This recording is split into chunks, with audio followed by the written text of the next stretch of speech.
ইস্তেগফার করো, ইস্তেগফার। আল্লাহ তাবারক ওয়া তাআলা বলেন ইস্তেগফার করো, ইস্তেগফার করো বেশি বেশি। আস্তাগফিরুল্লাহ, আস্তাগফিরুল্লাহ, আস্তাগফিরুল্লাহ পড়ো। তুমি তোমার বর্তনটাকে পবিত্র করো। যদি তোমার প্লেটটা পরিবর্তন করে তুমি পবিত্র করতে পারো, ধুয়ে নিতে পারো, মুছিয়ে নিতে পারো, যেই রকম ধূপ তুমি ওইখানে নেওয়া সহজ হবে।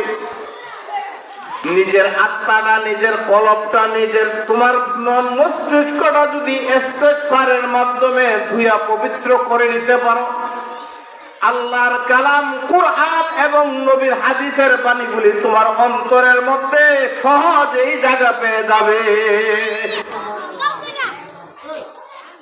এই কারণে আল্লাহ বলেন ইস্তাগফিরু রাব্বাকুম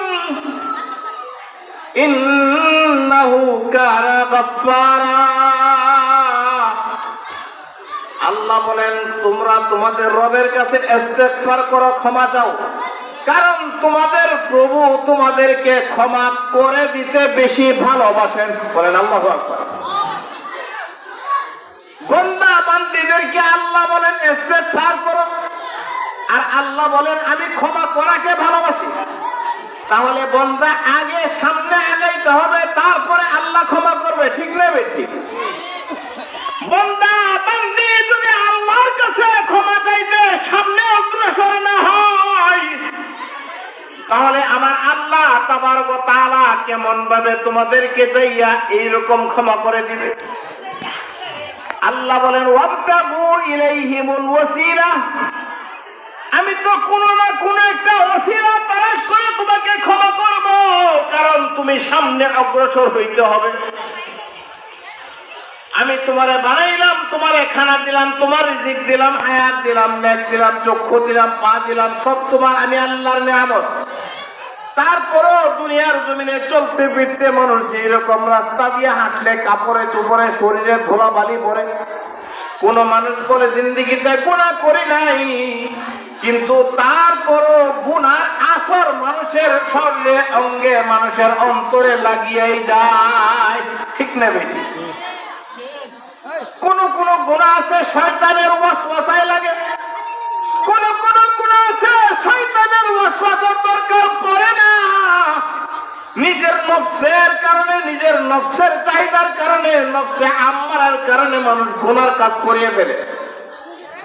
তাই আল্লাহ তাবারক ওয়া তাআলা বলেন ইস্তাগফিরু রাব্বাকুম, কারণ মানুষগুলি গুনাহ নিজে যদি করতেও না চায়, নফসে তারে গুনাহ করায়।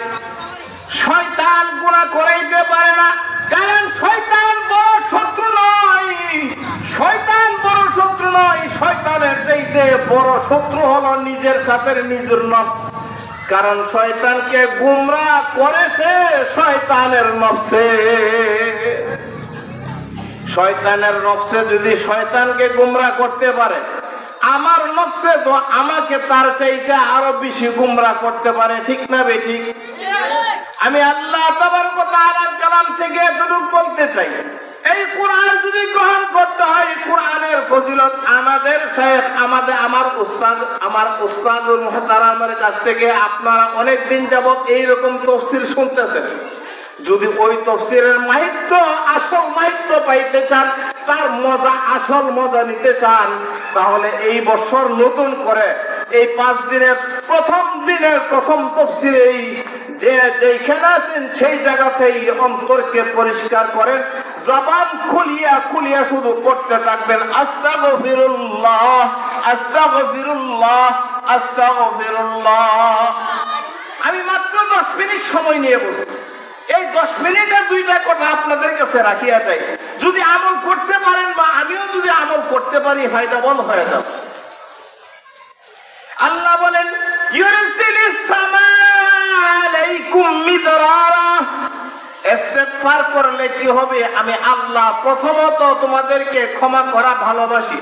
আল্লাহ বলেন ইউরসিলিস সামা আলাইকুম মিদরারা, পাশাপাশি ইস্তেগফার করতে দেরি হবে, আমি আল্লাহ আসমান থেকে রহমত বর্ষণের বৃষ্টি তোমার মধ্যে, তোমার ঘরে, তোমার পরিবারে, তোমার সমাজে আমি আল্লাহ রহমতের বৃষ্টি দিতে দেরি করব না।